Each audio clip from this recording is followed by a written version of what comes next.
The Tao of Self-Confidence, episode 415. Welcome to the Tao of Self-Confidence, where I share stories of amazing women who have discovered their inner journey to self-confidence. Visit our website at thetaoofselfconfidence.com. Your inner journey to self-confidence awaits. Well, hello friend. Welcome to the Tao of Self-Confidence, where I share stories of amazing women who have discovered their inner journey to self-confidence. I'm your host today, Sheena Yap Chan, and today I have a phenomenal lady on the show today. She is a Chairmom and Chief Creative Officer of Dentsu Jayme Syfu, and I'm just really excited to have her on today to share her story with us on self-confidence. So without further ado, I'm going to introduce you to Merlee Jayme. Merlee, how are you today? Maybe you can fill in a little bit more about yourself to our listeners. Hi, Sheena. I'm Merlee Jayme, and I am the chair mom. They call me the chair mom. It's probably the only title, very unique title in the world. So whenever I have speaking engagements around the world and I say chair mom, everybody would look at me like, why? It's something that reminds me of my role at work and at home. At work, I'm like the mom of everyone there. So I take care of the careers of everyone around me, making sure that they're on the right path in terms of what they want to be in advertising and to move up. While at home, I have 4 daughters. So I try my best to become a very good role model to them. And I run from my meetings to the school. So I'm also part of the usual parent-teacher thing. So it's sort of like a title that reminds me of my 2 lives. So that's basically it. Awesome. Well, thanks for sharing that. And Merlee, what's your cultural background? I'm a Filipino, and I'm very much, I've worked all my life in the Philippines, but I have a lot of roles all around the world. But I'm here, I work because, having 4 girls, I literally am hands-on on raising my daughters. So I've never had the chance to accept any regional background. But I'm Filipino, and I'm very much a Roman Catholic, if that is something, because I probably discuss it later on, what the effect of that to my work. Thanks for sharing that. And what would be your favorite self-confidence quote? It's one of my very own. I didn't get anyone's quote, but it's really follow your instinct. It's every woman's greatest special power. Especially, I'm a mom, and you know how moms have instincts. That's very natural to all of us. So that's it. And if I follow it, I know it's something to do with something good and have a good feeling about it. So that's really it. Thanks for sharing that. And I really like that quote. I love when guests come here and they create their own quotes. I think it's great. And especially, when it comes to following your instincts or intuition, especially growing up as Asian women, we're never told to follow our instincts. It's more like go to school, get a job, get married, and just follow what everyone else does. So I think, a great lesson to learn is just learn to follow your intuition. Even if it doesn't look like it's going in the right path, just follow it anyways. It's giving you a sign for a reason. So thanks for sharing that. And in your own words, how do you define self-confidence? It's something like self-confidence for me is when you care more about how you feel. Again, it's going back to the instinct. So when you care more about how you feel and not how the world or other people feels about you. So sometimes when following your instinct is wrong, maybe seem wrong at some point, eventually it will turn out right. Maybe it seems wrong because it's going against the grain and people don't like it, or it seemed wrong because the world seems like looking at you in a weird way by doing it. In the long run, in my whole life, I've realized that sometimes following it, what feels good about yourself, is always right. Can never be wrong. Thanks for sharing that. And I love how you mentioned that, a lot of people feel like when they go in the wrong path, it's like they're doomed for failure. But sometimes, like you mentioned, the wrong path will lead you to the right path, right? It might take, 10,000 times or 1,000 times, but eventually it'll lead you to the right path. So I really love that definition that you mentioned. And Merlee, what was your life like before your discovery of self-confidence?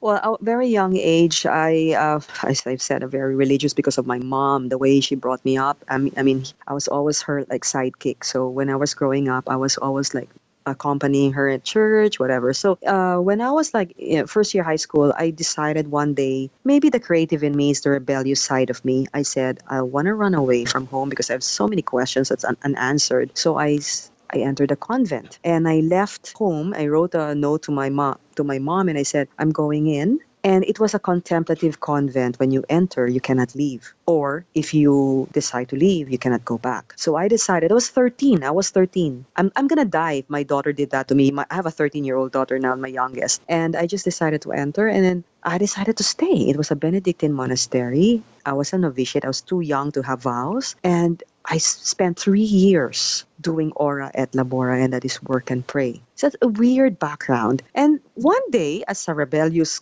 girl I just told the Mother Superior, I'm done. I was 16. I want to go home. And they let me because I don't have vows. When I got out, a year passed. I was able to go back to school.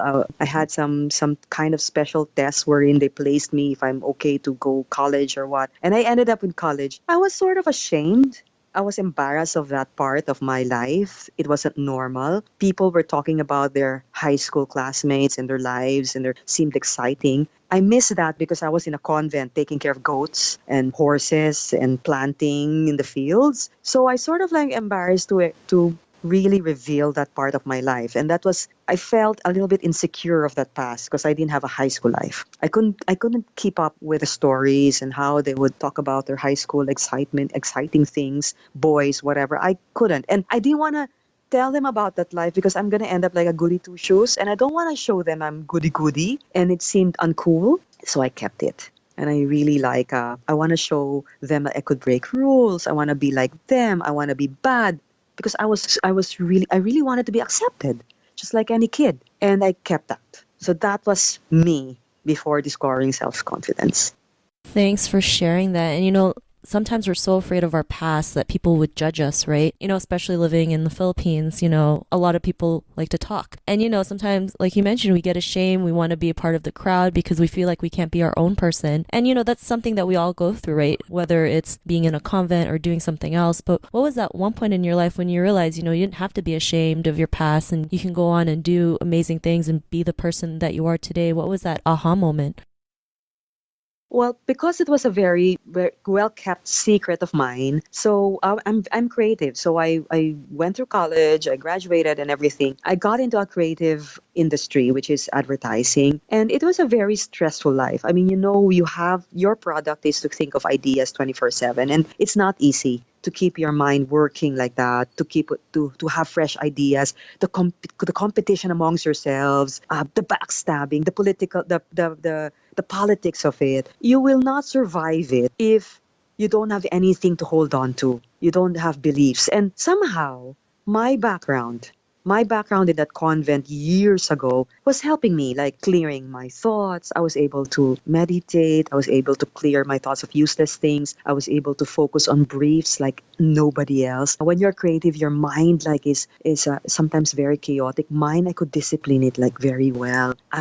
Because of that, ideas come and go very fast. The way I present is very clear. Things like that. If you compare me to any other creative out there, I could say I was very disciplined, and it got me to owning my own agencies years after, and now that somehow when I look at myself, I never had depression, I never ran out of ideas, my ideas were okay. I have a little way of dealing with reading people, which is very, very important in advertising, reading your consumers and your clients and your employees. I sort of like one day attributed everything to my past. And I embraced my past. And then I started writing about it, like, for example, clearing your thoughts. That's very important now in my job. And then I would dig up what I went through, what training did I go through in the convent. That's why it's so easy for me to clear my thoughts. Things like that. So I wrote chapter after chapter of all the learnings I had years ago and then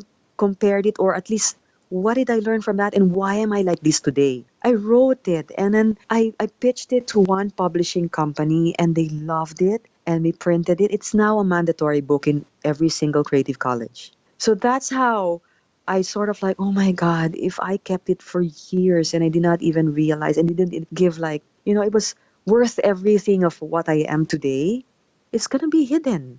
And nobody would learn from it. So now I can share it. So it's out there. It's out there in the bookstore. Thanks for sharing that. That's such an amazing story. Like we said, our past really shape us into what we are today. Like, if you never went to the convent, like, you wouldn't probably go through what you go through today, learning to clear out your mind, meditate, and, be able to have your ideas, come to life. And, because of that, what's your life been like now?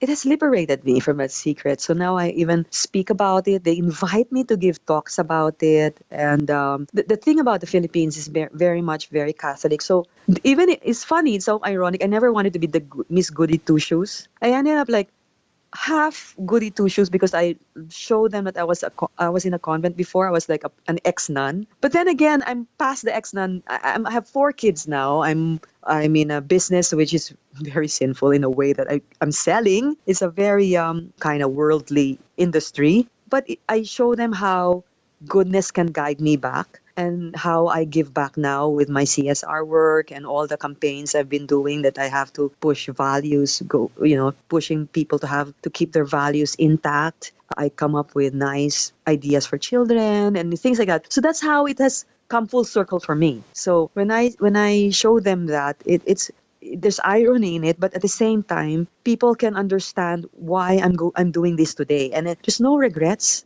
I'm not apologetic of my past now. I've fully embraced it, as I've said earlier. And even in my title, Chair Mom, it reminds me that power should bring me down to what my purpose is. Because there's a lot more responsibility when the higher you go up with power, the bigger power you have. So it keeps me grounded. So that's the 50-50 part of me, and it has guided me throughout.